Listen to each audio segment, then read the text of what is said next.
last year. And it's increased year after year, so 2018 numbers will probably be higher than that. $905 million in total fraud losses, and age-wise, 40% of those fraud cases were ages 20 to 29, and 18% were 70 plus. And within that 70 plus category, there were higher dollar amounts that were fraudulent activity on. So staying safe is very important, so I applaud all of you for being here today, and we hope that we can teach you all the necessary information that you need. So without further ado, I'm going to introduce our speakers. We have Joe Schmitz. He is our staff attorney and compliance manager. He gives us in-house counsel and is the compliance officer for the credit union. Joe has worked at Uniwyo for over 5 years. He is also a member of the Wyoming State Bar and graduated from the University of Wyoming School of Law in 2012. Joe is the only Uniwyo employee to work an 8-hour shift in an authentic Sasquatch costume. Joe. And Bill Freilich is our Vice President of Information Technology at Uniwyo, and he has overseen the department for over 12 years. He manages not only the day-to-day technology needs of the credit union, including project management, but also oversees disaster recovery, IT compliance, mobile and online banking services, and of course, cybersecurity and security training for the organization. Bill's life goals include bungee jumping and skydiving, but has also found these conflicts with other life goals, not dying. All right, Joe.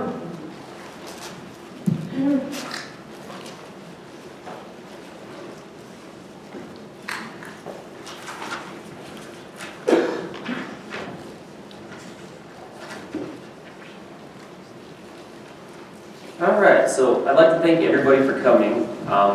Can everybody hear me okay? Yeah. Excellent, okay. So I just kind of wanted to run through some common fraud scenarios that we've been seeing. We've been getting these, they've been becoming a little more common, and we just kind of wanted to run through them so you guys know what to expect. So the first one is called the lottery scam. You will get an unsolicited, usually it's in the mail, you'll get a letter saying that you won the lottery. And they'll basically ask you to send a card back, fill out more information. And when you do that, they'll call you and they'll request that you send money in for a processing fee, and then they'll send you back millions of dollars. Well, what usually happens is they keep the check and you never hear from them again. I have an example here of something one of our members got in the mail. This is from the Euro Millions, this is the lottery company. Sometimes they'll spoof state lotteries, that's very common. Other times they'll do like Publishers Clearinghouse. It'll look really similar to that, so that it looks like a legitimate company. The big thing with this is you never bought a lottery ticket and you never entered to win anything. You will get this out of nowhere, and that should be the biggest red flag. We've had several members deal with this issue. We had one member, he was getting this, he had accounts at multiple banks in town, and he started out, he responded to one of these, they called him, he ended up sending out a check, and then they kept calling him, and they tried to get him to send more. At this point, us and other banks intervened, but it's really snowballed, because once they get you, they send your name, you get on a list, they start other ones will call you, and it'll snowball. So just beware of that. Another one is called the family emergency scam, and this one my grandma actually fell victim to. So, but basically what happens is you get contacted by someone who appears to be a family member or a friend. They're usually frantic, they're saying they're in an emergency. They usually have just enough information to kind of sound convincing, and they try to get you to send money out to them. So what happened with my grandma is she got a call from a guy claiming to be my cousin. And my grandma, she has about 25 or 30 grandchildren. We're a huge family. So she got a call from him. What happened is they got some information off his Facebook page, and they knew he was at a hockey tournament down in Minnesota. And so they called her, and they said, hey, this is Connor. That's my cousin's name. I got arrested. I'm in big trouble. My grandma, she's really smart. She, sharp as a whip. But he had such a convincing story, and he was so urgent that she ended up sending $10,000 to him. it was a rough lesson, but right after she did it, she immediately was suspicious. She called her daughter, and her daughter said, "No, Connor's actually with me right now." So they looked at Connor's Facebook page. They had just enough information to sound convincing, and it turned into a big loss. So always remember when you get this, what they try to pressure you. They try to get you to make a rash decision, and they always get you to try to send money out some way that you can't get it back, like through MoneyGram or Western Union or a wire transfer. So the next kind of common scam is called the sweetheart scam. This is when someone builds a relationship with somebody else over the internet. Usually it's initiated through online banking, or social media, or video games, or internet forums. What we've been seeing is usually younger people are more susceptible to this, but it can happen to anybody. It can be a romantic relationship. It can even start from a dating site, but it can also just be a friendship. And what happens is they'll build trust with the person over the course of time, and then they'll want to usually meet up, so they'll ask them to send money so that they can make the trip to meet up. We've had a lot of members that have fallen victim to this, and one of them actually wired money to Nigeria to try and pay for a plane ticket so that someone who they thought was their online girlfriend would actually come visit them. And when you think about it, when you hear about it like this, it sounds kind of funny, but if you think about it, they play on your emotions, and they build trust with you, they build a relationship. This can take months for them to ask for money, so it's just something to keep in mind and be careful about. The next one is called the Craigslist scam, and this might be the most common one that we see. Usually what we see is our member will post a car online on Craigslist. They'll get a contact from a third party saying that they want to buy the car. They'll send a check, usually well in excess of the sales price. So if you post your car for $3,000, maybe they send a check for $4,500, and then they just ask you to send back $1,000 or something like that. What happens is you deposit the check at your bank. If the bank makes the funds available, then you pull the funds out, you send them the money, the check's going to come back bad, and you're going to be out for that entire amount. That's what they prey on, because when you deposit a check at your bank, it can take up to a week for it to clear. Like, clearing times have gotten faster. Back in the day, it took weeks and weeks, but now it's pretty quick, but it can still take up to a week, So they use that time for you to send out the money, and then it's gone. So the next one is the online job posting scam. This is kind of similar to the Craigslist scam, where the fraudsters will post an online job posting, and you'll respond to it, and then they'll usually want you to do something, and they'll send you a check as your paycheck, and they'll ask that you send some money back. We had a member who, they responded to a job ad to put decals on their car. So what happened is they got contacted, they got a large check, and they said, "This is your paycheck, deposit it, and then we'll get in contact with you." So they got in contact with them and said they were going to meet up with them to put the decals on their car, but then they said, "Oh, change of plans. We need you to send us some money back. So, we can't do it today, but we need you to send X amount of money back to us." Luckily, we had put in a hold on the funds, so we didn't let it go. But if we would have, and they would have sent the money out, the member would have been out all the money.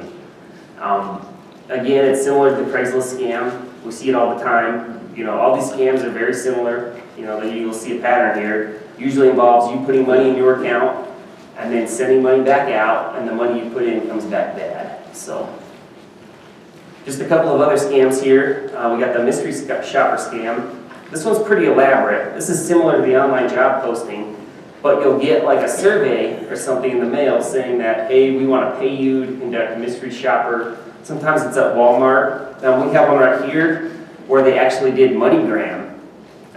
And they sent them a fake money order. And it looks really good. I don't think you can't see this. It looks a lot like a regular money order.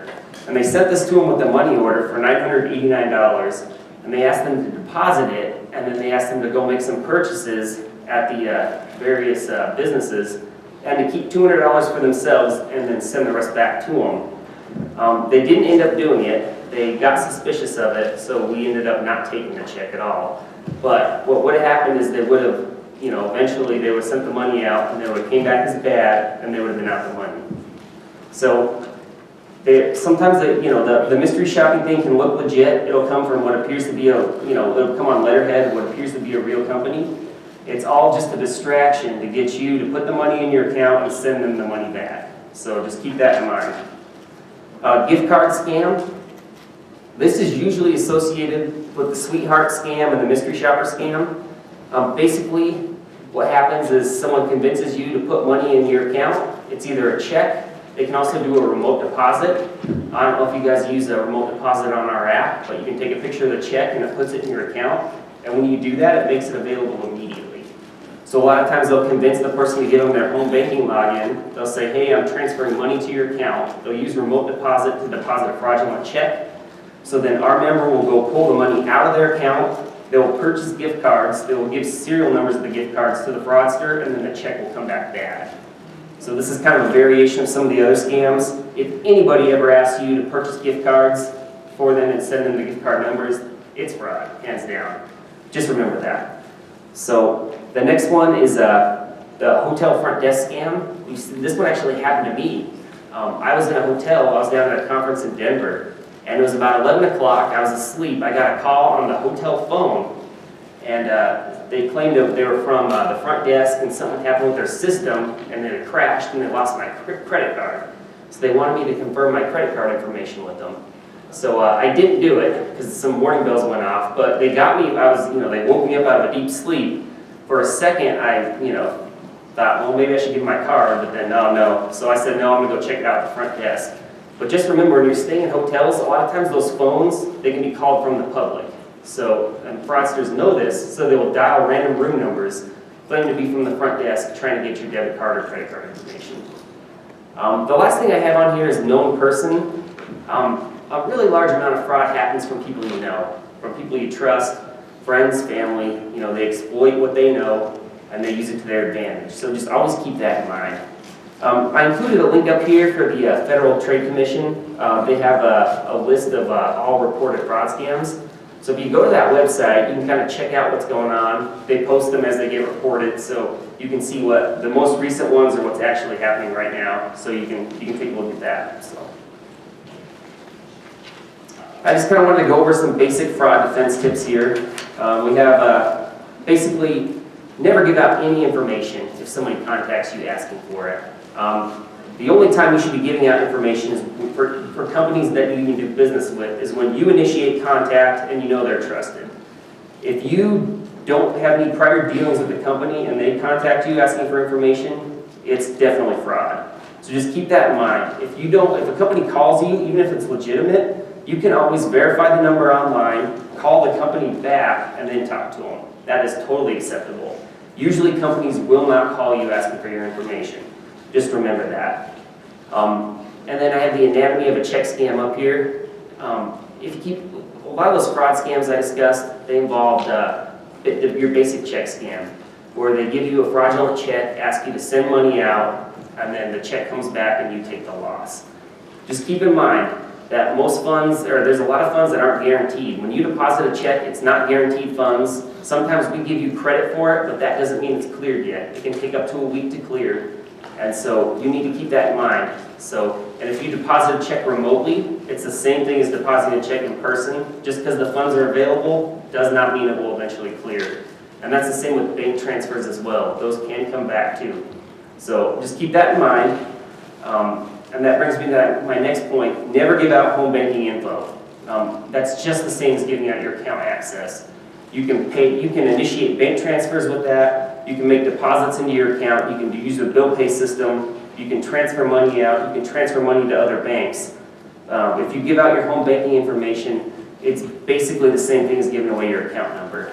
I know that some companies like Target will ask for your home banking information when you're setting up a Red Card.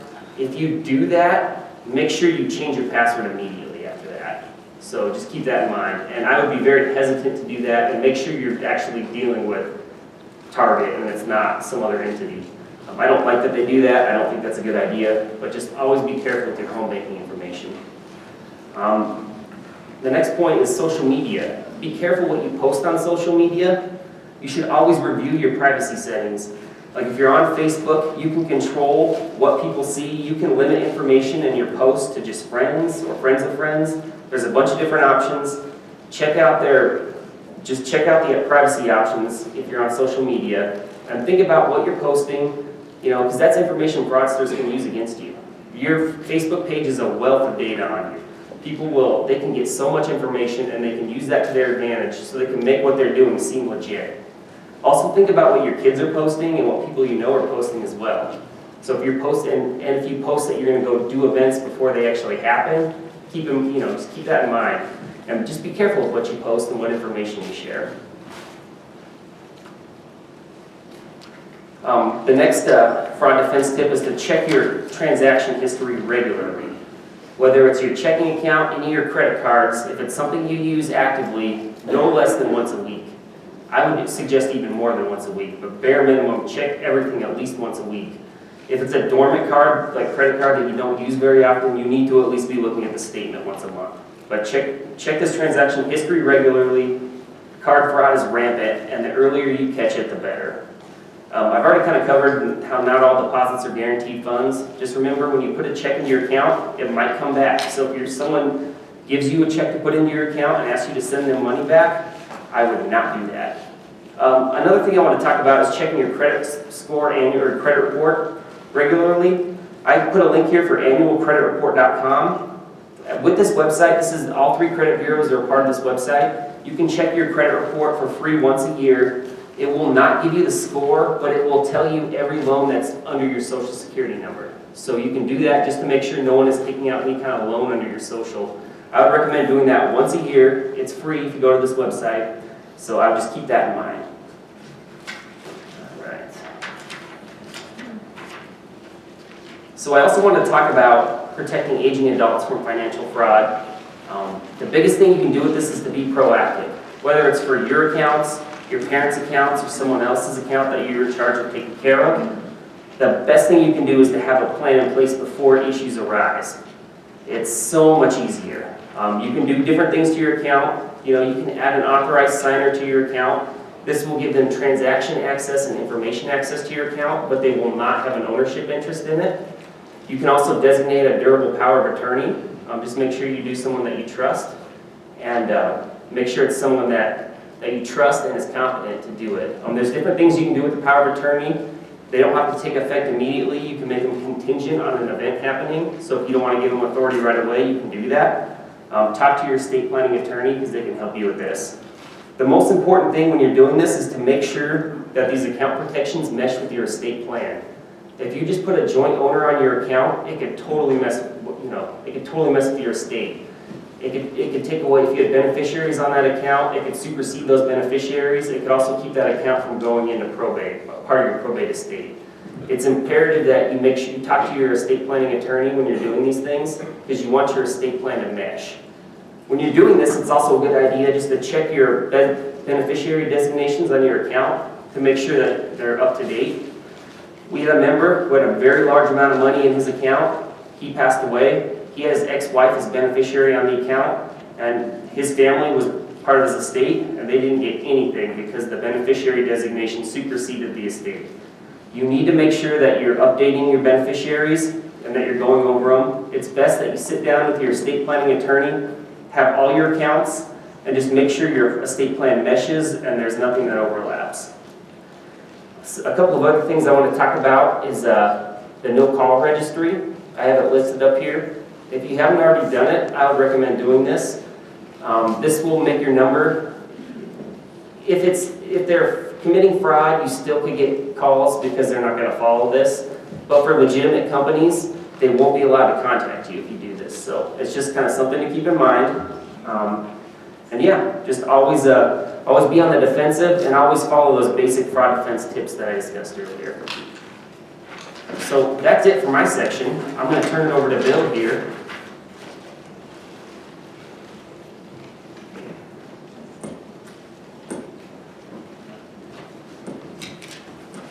Thanks, Joe. Appreciate it.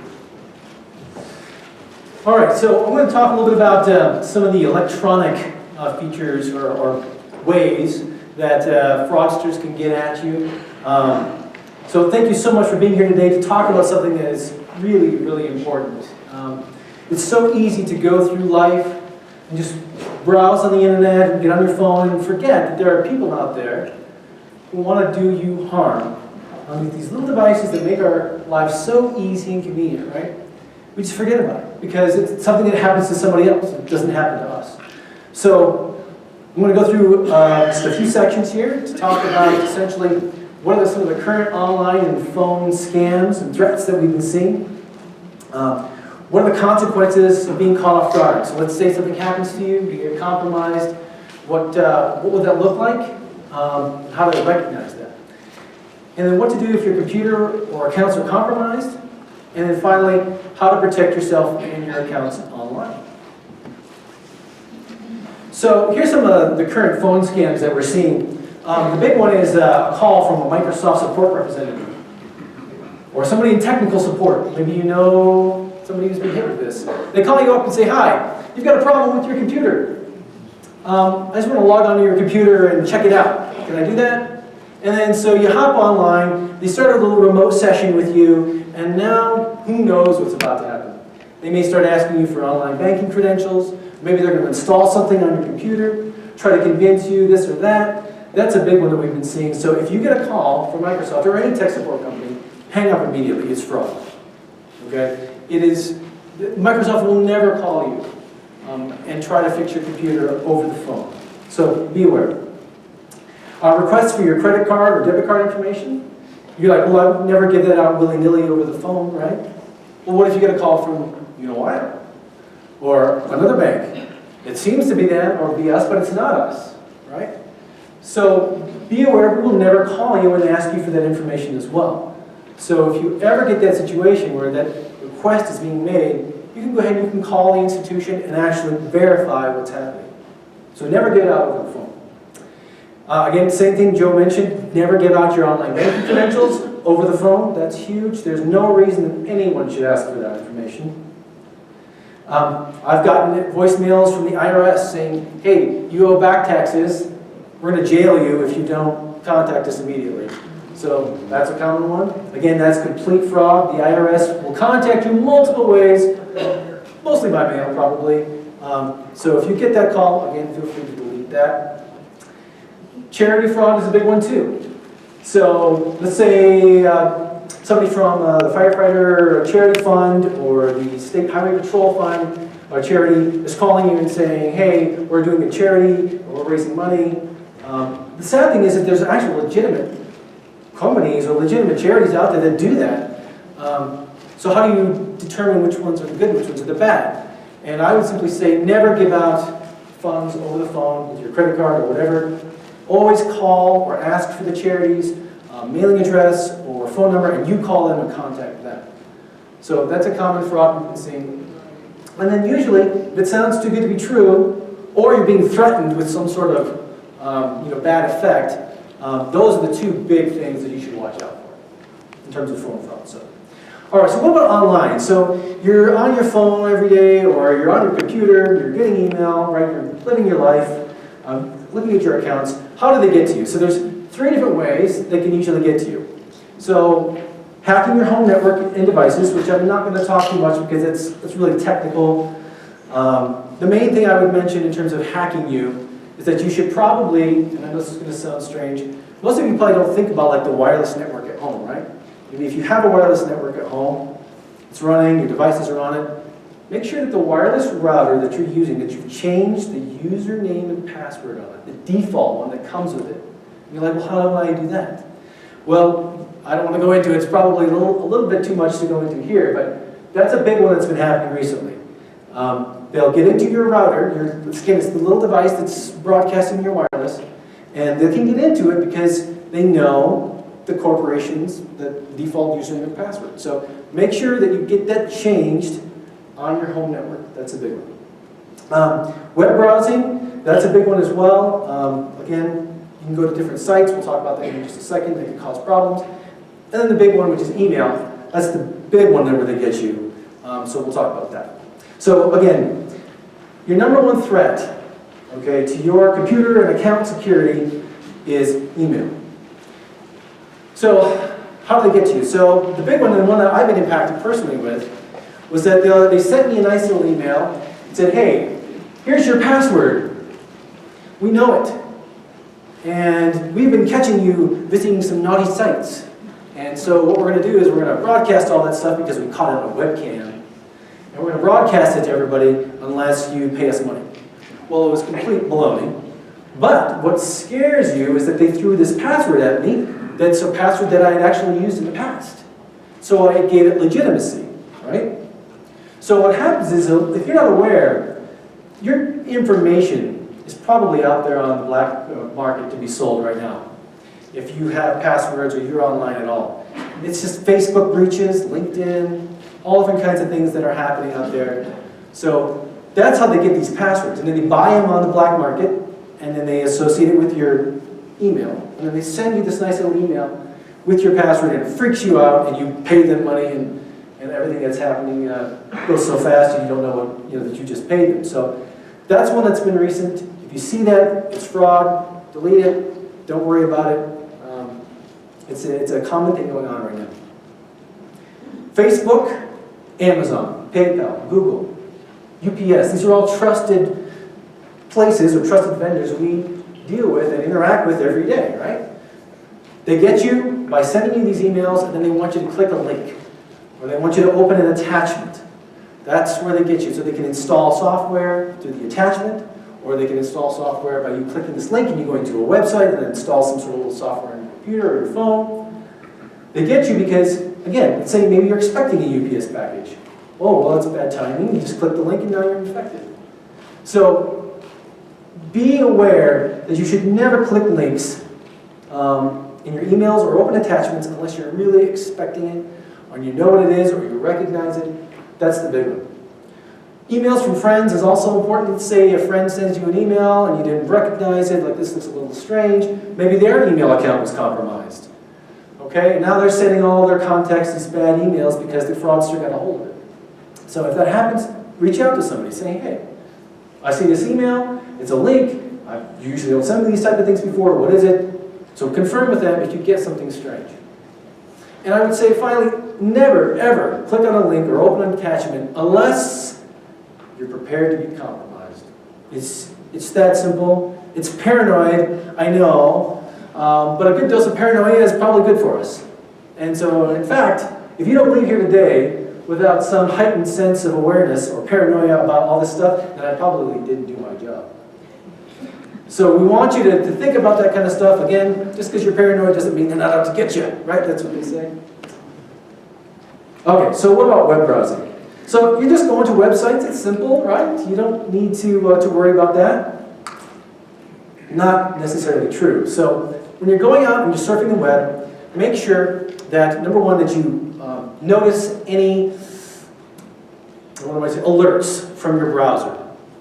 Chrome and Internet Explorer and all those different things, they'll pop up something and say, hey, there's something wrong with this website. Maybe the security certificate doesn't match or some other technical thing is going on. Don't ignore that stuff. If your browser tells you you shouldn't go somewhere, don't do it. Watch out for anything that doesn't match the little URL. So when I say that, there's a little web address, right? So you go to PayPal or something like that, it says paypal.com. Make sure that address matches where you're actually trying to go. So if you want to go to Facebook, make sure it says Facebook, right? If you want to go to UPS, make sure it says UPS. So watch out for those. Big one too is watch out for anything you download. So we're all downloading things all the time, right?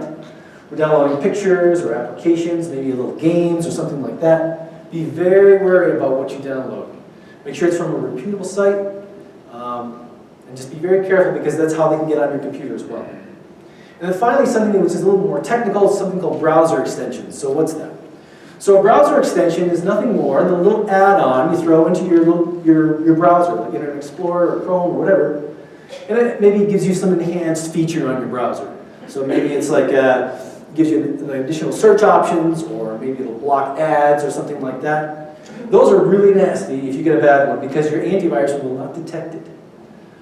Okay, so you got to be very, very careful about anything you add onto your browsers. So let's say you get hit with something. Okay, you got caught with your pants down, and now what do?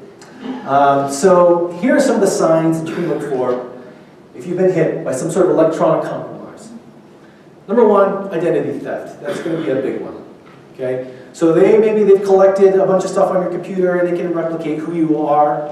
They've got your social security number. They've got your address. What can they do with that stuff? Well, Maybe you start all of a sudden receiving these collection notices from loans or bills that you don't know anything about. What about tax returns? Again, Jill was talking about that, I think. They may file a tax return on your behalf because they have all your information. They've stolen your identity. Collection notices, again, all that kind of good stuff. So identity theft is one thing that you can watch out for. And you can start to see that stuff come through, again, by maybe your credit score is going down, all that good stuff. What if your computer is behaving kind of strangely? Let's say it's kind of slow, or little pop-ups are happening. That's one indication that maybe you've been compromised. Maybe you start logging in your online banking account or other accounts and you can't log in anymore. Your passwords are incorrect. That's another good indication that maybe there's a problem. If you're getting extorted for something, saying, hey, we've been on your computer, and they provide some sort of proof, that could be an indication that you've been compromised. Ransomware is a big thing. Who's heard of ransomware? Ransomware, okay, good portion of it. If you're not sure what that is, it's a nasty little bit of code. What it'll do is it will install on your computer, and then it will encrypt or lock all of your files on your computer. And so you no longer have access to them. And then they try to threaten you and say, we're not going to release these files to you unless you pay us money. So that's very, very nasty. The only thing you can do in that particular case is you can I hope you've got a backup on your computer, because you just have to try to restore your files. You can try to pay the ransomer, but there's no guarantee that they will release your files. So if that happens to you, you probably want to get hold of some experts to help you out handle it. And then finally, just a couple things. If you have any lost funds, right, or any transfers that are going on with your online banking account, anything that's kind of strange, or you're sending unintended emails to other people. Say friends are saying, hey, you sent me this really strange email. And you look at it like, no, I didn't. Well, maybe your email's compromised now. So these are some of the things that can happen. So be on the lookout for some of those. So what can you do if your computer or accounts are compromised? All right, well, the first thing I would say is that you have to assume your computer is compromised. So you should probably get it and take it somewhere and get it scanned. That's hard because you don't really know who to take it to. I know there's a few businesses in town that maybe offer this service. But that's the big thing right there, is get it taken care of and scanned and get it cleaned. And the next thing I would say is change your passwords. Do not change your passwords on the same machine that's compromised. Right? Don't do that. Change your passwords to all your accounts if you can. So that way the fraudsters who may have collected your passwords on your computer no longer have them. Alert your financial institution, right? Let them know. Maybe if you've had some sort of loss of funds, we can reimburse you depending on the specific circumstances of the breach. So let us know. We can also put your accounts on fraud alert. Monitor your accounts, and I'm going to talk a little bit about how to monitor those. Joe talked about that, but there's some really good features here, or other places have available to allow you to monitor your accounts really easily. And then perhaps engage in third-party monitoring, like LifeLock. I don't know if you've heard of LifeLock. It's essentially, it will monitor your credit score, it will monitor your social security number, where it's being used. So that's a great idea if you've been compromised or you've had your identity stolen. All right, so how do you protect yourself and not be reactive? So you don't want this to happen to you in the first place. I don't want to deal with it. How do I protect myself online? And here's hopefully some good tips that will help you do that. Number one, your email. Your email holds the keys to your kingdom, right? So think about when you have to reset a password somewhere. Where does that request go? It goes to your email, doesn't it? Right? So if your email is compromised, the fraudster can most likely reset the passwords to about every single thing that you have access to. So you have to protect your email. Email is your fortress. So how do you do that? Number one, don't use the password you're using for your email anywhere else. Don't reuse that password. Make sure it's unique. Okay? So that's just one tip I could have you take away from today. I would say go change your email password, or make sure it's unique, complex, and long. You can also enable something called two-factor authentication or out-of-band authentication. And what that means is that when I log into my email, they're going to send me a text or a code on my phone, and I have to enter that code in order to access my email. So Gmail has that currently. There's certain other providers that have that, so I would highly recommend setting up two-factor authentication on your email. So again, those specific tips can really help so that your email does not get compromised. All right, so what else can you do? All right, so if email password is the one thing I want you to take away, the secondary thing, the one in the second place is alerts on your accounts. So again, Joe was talking about how to monitor your accounts. Well, you don't even have to log in if you don't want to. We'll just send you alerts. It's fantastic. So UnoWyo has this feature, as does other institutions. So what that means is, let's say somebody logs into your account with a bad password. You can get a text or an email saying that happened. Let's say your balance drops below a certain amount. You can get a text or an email for that. Let's say a check clears, or a certain transaction over a certain amount. You can get, or maybe you want your daily balance emailed or sent right to you. We can do that. So that way you don't even have to make the effort. We'll just deliver all this stuff right to you. So I would say alerts is huge. If I could go around again to every one of you and sit down with a computer and set you up, I would. That would be awesome, because it's alerts are the bomb. That's what you need to help you out. So if you don't have alerts set up with your accounts, please come see us. Come talk to us if you are UnoWyo with UnoWyo. If you're not, talk to your financial institution and get alerts going. Again, email attachments. We talked about that already. Make sure you're not opening any attachments or clicking links within emails. Proper password hygiene. So what does that mean? So again, you don't want to reuse your passwords if it can be helped. It's easy to do, I know. You go to a website, they want you to create credentials, so you're like, oh, I'll just throw in doggy123. It's the same password I use for everything else, it's fine. However, if that website gets compromised, now they have your credentials, and if you're using it on a bunch of other stuff, they now have it for everything else.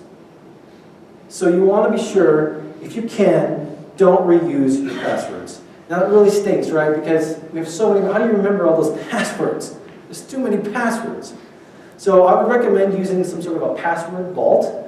There's an app called KeePass, if you've never heard of it. And you can throw your passwords into this, protect it with one master password, and then when you've got it all there. Unfortunately, of course, if your master password gets compromised, then you're in trouble, right? So you want to protect that. Make sure that one's unique, right? Proper password hygiene is big. Again, you're using good, complex passwords, uppercase, lowercase, special characters, that kind of stuff. Antivirus. So I'm sure many of us have antivirus on our computers. We're like, yeah, I got McAfee, or I got Symantec, it's fine. But I mean, is it really? I mean, is it updating? Is it not expired? Is it scanning regularly? Make sure your antivirus is doing its job, because that is one of the frontline defenses. Again, two-factor authentication. Use that wherever you can. UnoWyo offers two-factor authentication for our mobile devices, as well as for online banking, for high-risk transactions. Again, it sends you a code. Okay, so if the hacker tries to get in, they need this in order to get in. And again, computer updates. I know it sounds silly that we mentioned, like, well, is your computer updating? But is it? And if it's not, you're at risk. So check that. Go in there. You can just go into your computer if you don't know how. Again, ask for some assistance. And just check, is your computer actually updating every week? So again, Joe already mentioned privacy settings on social media. I'm not going to touch on that anymore, but that's something to be aware of. Browser extensions and add-ons, we talked about that. Be aware of those. So secure your mobile account. Okay. So it's a common scam that somebody calls up your mobile provider, Verizon, Sprint, AT&T. They'll call them up and they'll say, hi, I lost my SIM card to my phone. What's a SIM card? It's a little bitty card inside your phone that kind of identifies your number. Okay, it's in every phone, and it gives you your phone number and all that good stuff. So they'll have a new SIM card sent. They'll activate it. Your phone goes down. Theirs goes up. Right? You just lost access to your phone. They now have your number, and then they call back and they say, "Oh, can I please password protect my account?" So now you call in, right? And try to say, hey, my phone's gone, so do you have the passcode, sir? No, you don't. Now you're locked out of your account. And it's a mess to get back in. So you need to do that first. So what does that mean? So you should call your mobile provider and say, hi, I want to protect my account. Does it have a PIN or passcode on it? If somebody calls and tries to make changes. You should do that first. And then say, hey, also will you flag my account as like high risk? So that you can watch for it. And most companies will. And then finally, you say, is there anything else you can do on my account to protect it so that way nobody can mess with my mobile account? Because again, once they get to your mobile device, they can do a lot of stuff. They can do the two-factor authentication, all different kinds of these different things. So that's something to think about that not a lot of people do think about. If you want to be really paranoid, and I'm all for paranoia, you could go ahead and get something called a Google Voice number. So Google will give you for free your own phone number. You even have like a Wyoming prefix of 307. And you can use that, and whenever anybody calls it, you can have it forward to your main phone number. So now, you never have to give out your mobile phone number ever again. And you can completely protect yourself from somebody who's trying to use your mobile number for two-factor authentication or whatever. Because then you can just shut the number down or change it if something happens. So again, something to think about. And again, finally, change the default usernames and passwords on your devices. It's not just necessarily your wireless modem, but let's say you've got a wireless camera in your house. Or maybe you have one of those little Nest devices, you know, the little thermostats? Those are all wireless, right? Change the default usernames and passwords on those because hackers know what they are and they can get into your network that way. All right, so how do you report a crime? So there's a couple different ways. You can go to the FBI Internet Crime Complaint Center. That's the address. It should be on your presentations. Or you can also go to law enforcement, local law enforcement, to let them know if something's happened. Again, or you can talk to your financial institution and alert them as well. All right. So it's fast and furious. It's a lot of information, I know. We'll have again bring up Joe. Yeah, we'll definitely have some questions. But yeah, please. Do you have a question? Yeah, about free wireless networks. Like, Oh, I didn't talk about that. Yeah, I totally. Okay, thank you so much for talking about that. Yes, skipped over. Or if you're staying in a hotel. Yes. Okay, so if you go to a hotel and they offer you free wireless, it's really, well, I mean, you probably take your device and you hop on your wireless, so you don't have to use your data plan, right? There's some concerns with that. Number one, because it's a free network, anybody can get onto it. So criminals will sometimes hop onto those networks and try to fool your device into thinking that they are the primary access point, if you will. So they'll try to intercept your traffic as you're on this network, and now anything you're doing, let's say you're signing into your online banking account or whatever, they can try to steal those credentials. Now, granted, like those particular transactions are encrypted because you're using HTTPS, which is just a secure way to communicate. But be aware that that threat is real. Not only that, what I do whenever I go to an airport is I'll check and make sure that the name of the network that you're trying to connect to is actually what the airport says it is. So let's say you go to DIA and the name of the network is DIA Wireless. Somebody may go on there and say, they'll put up their own network. They'll say DIA Wireless with like one S instead. And now you accidentally connect to that one instead, and now all the traffic that you've got is being captured by them. So I would highly recommend that you be very careful, number one, for any free network that you get onto. Again, you go to Starbucks, wherever it may be. Don't do anything high risk on those networks. That's just, again, good hygiene, good paranoia. And be careful which networks you do connect to, that they're actually legitimate. So thank you so much for bringing that up.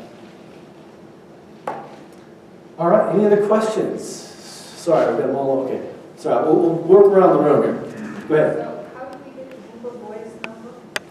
Yeah, okay, so you want to hop online and you just Google Voice. I don't go through my settings in my email or? No, you want to hop online. You want to hop online and do it. There might be an app involved as well, but I think you just hop online is what I recall. Just go to, so you like just search for it. So you like, you know how you online and you would search for something, you know, mountains or Himalayas. You would search Google Voice, and it'll bring you to a link that you can click, and you can set up this Google Voice number. It's completely free. You can pick a Wyoming number, like I said, a 307 number, and then you link it to your mobile device right online.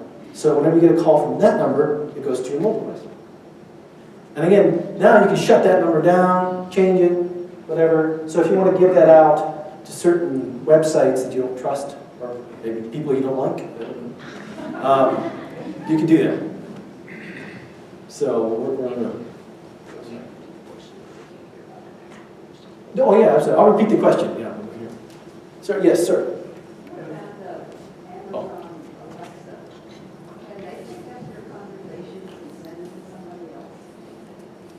That's an excellent question, and someone with a lot of healthy paranoia should be asking that question.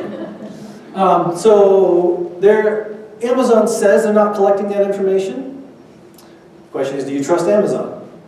That's up to you. But yeah, it picks up everything that's being said. That's how it behaves, right? When you say, hey, Alexa. It could potentially be used in a bad way, but I mean, again, I think it's all a matter of what do you trust Amazon or not, right? And if you do, then I think a lot of people use Alexa and it's fine. But if you're really paranoid, then maybe you shouldn't. I don't know. So, yes, sir. All of the multi-million compromises, like on Facebook and Google and loads of other places, is there any place you can really trust? Oof, that's a loaded question. So he's asking is there any place you can really trust? Because, I mean, Facebook's been compromised. All these big, huge corporations, they have millions of dollars to spend on cybersecurity, right? Like, what hope do you have if Google can't protect itself or if Facebook can't? So, again, I think the answer to that is probably not. I mean, but we have to live every day, right? We have to interact with each other and through these systems and services.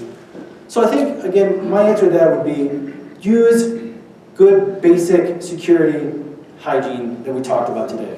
Are you reusing passwords? If Google were to be compromised, do they have a unique password, right? You only use with Google, and if you do, then that way nothing else gets compromised, right? So that's one way to approach it.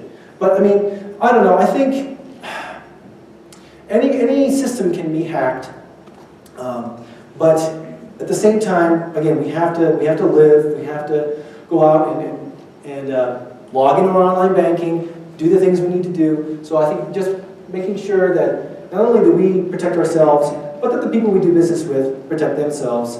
And you can always look into the kind of security procedures they have. But yeah, it's a good question. It's a tough one. But yes. This makes me want to go home and change all my usernames and passwords. So Yes. how often, That's good. here's the question, as a maintenance thing, how often should we kind of all change those? Sure. Because some I haven't changed for years. Yeah. No. I was in the Equifax thing, they're, Right. so one of those people, so I locked all my credit reports. Oh, good for you. Yeah. But now I'm looking at, How often? yeah. It depends on the site, partially, right? Certain sites that maybe like your photo site, you're probably fine maybe for a while. It doesn't really hold too much information or something innocuous. But I would say like important things like email, online banking, things like that. I would change, if you want to be really diligent, you could do it every 3 months. Every 6 months is probably also recommended. But that's obviously very difficult for some people because it's a lot to remember. Yeah. But that would be my recommendation. So. Okay, so even if like I have an Apple account, and that covers everything in Apple, that username? At minimum, your password. I mean, Pretty good. Apple is very good. I mean, they've got a good record. But I would change your password every so often. Yeah, not necessarily your username or anything like that, but yeah, no, that's a great question, and it's something that a lot of us don't do, myself included. It's hard. It's really hard. Some websites are limiting now and saying you have to update your password. Sure. Which I think is great. Yeah, some sites do that. They'll force you to change it. You gotta change it every month. Yeah. And yes, right here, then we'll go back there. use of credit cards at restaurants, is the recommendation that you never let your credit card leave your side? You can give the credit card to a waiter and he or she goes someplace else? Is that still a no-no? First, I don't know, what do you think, Joe? Go ahead. You want to answer? What do you think? Practically, sometimes you have to give it up. But I think what the point is though, is if you're checking that credit card account, if you're checking the transaction history regularly and you're paying attention to the credit card account, you can mitigate the risk. You can't always, sometimes they do have to take your card and go scan it somewhere else. That's just kind of a practical thing. If you can watch them do it, that's great. If you want to be paranoid, I'm all for that. If you can see them actually scan it and see the card the whole time, that is awesome. But sometimes you can't, and you just need to take the practical steps that Bill's been talking about. You need to monitor your transaction history, and you just need to pay attention. So if something does happen, you can get it corrected. And you need to look at your credit card when you get it back from the waiter and make sure it's yours. That is a great point. I mean, I have every transaction that happens on my credit card sent to me, emailed to me, every one. And it's a little creepy when I call my wife and say, hey, how was lunch at Jimmy John's? It's like, how did you know? But that's what I would recommend. I mean, if you get every credit card, unless you use it a ton, just, have every transaction sent to you. Why not? Is that true with UBYO debit card? Yes. Yep, you can set up an alert. So every debit card transaction that occurs, you will get emailed an alert, how much it is and where you spent it. Okay, so that's online at. Yep, you can log online. Set up. Yep, or we can set it up for you as well. Okay. Yeah. There was one more, yes. A lot of online retailers have a little padlock that turns green when you go to the Yes. area. Is that really mean anything when they do that? Yes, it does. It's important. It's really important, actually. So it indicates that the security certificate that it's using to encrypt the site is valid and from a trusted certificate of authority. So in layman's terms, it just means that the browser that you're using trusts that this website is who they say they are. And if it's not there, or if it's like a little extra, then that can indicate that there's a problem. And I would be very suspicious. Yes? I don't think we have this problem in Laramie so much, but when you travel and being in airports and having your credit card information scanned, what steps should we do to prevent that information being scanned? So you mean like without your consent? Like you've got it in your pocket that's being... Physical card, when you're carrying it on your body, Right. where they come through with a device and they can just walk past. Oh. You're Like an RFID chip, where they can scan it as you walk past.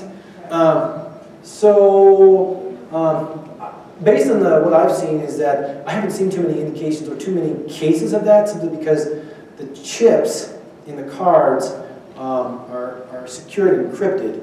I don't know the exact technology around that. I haven't looked at that recently, but I know some people get wallets that are like RFID shielded, right?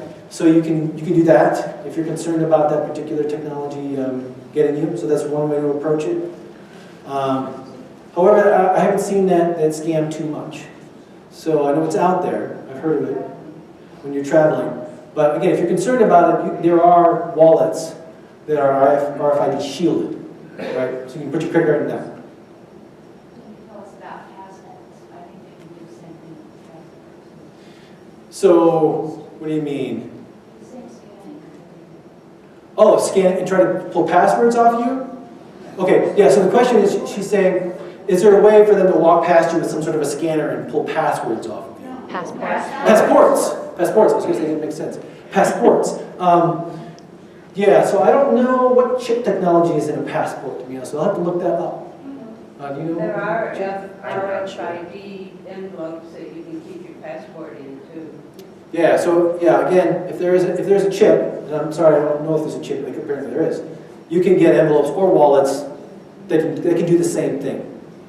Yeah. Yes, ma'am. I just, as of yesterday, had compromised and had cleaned up Uh-oh. 8 items on my credit card within the last month. in Pueblo, Colorado, that were most generally in eating establishments. Yeah? None of which were mine, Wow. and none of which were of really sizable amounts. And it was mystifying to me, in as much as about 3 years ago, I had a compromise on my credit card on people that were flying around the country going to Dubai on my credit card. Wow. Okay? But it mystified me on this one, because there were about 8 of them in a matter of 3 days. Minimal amounts. If you're going after somebody, you go after them more than for $19, I would say. You would think. And I don't know how that can happen. I mean, was it like someone just figured they could do this through whatever, finding my credit card number, and like, I don't check my credit card and she'll never know, or they'll never know. It mystified me because they were such minimal amounts. Yeah. So a lot of times, Now, the trip to Dubai was a little bit different. with your credit cards, we have software that we scan to look for fraudulent transactions. So if someone were to take your credit card and go across the country and do like a $500 transaction out of the blue, it would probably get shut down. So a lot of times they try to do those smaller transactions, and that establishes a pattern for the software, and that'll allow them to do bigger ones if you don't catch it right away. Oh, okay. So they're kind of playing the long game right there. So anyway, it was cleaned up very nicely.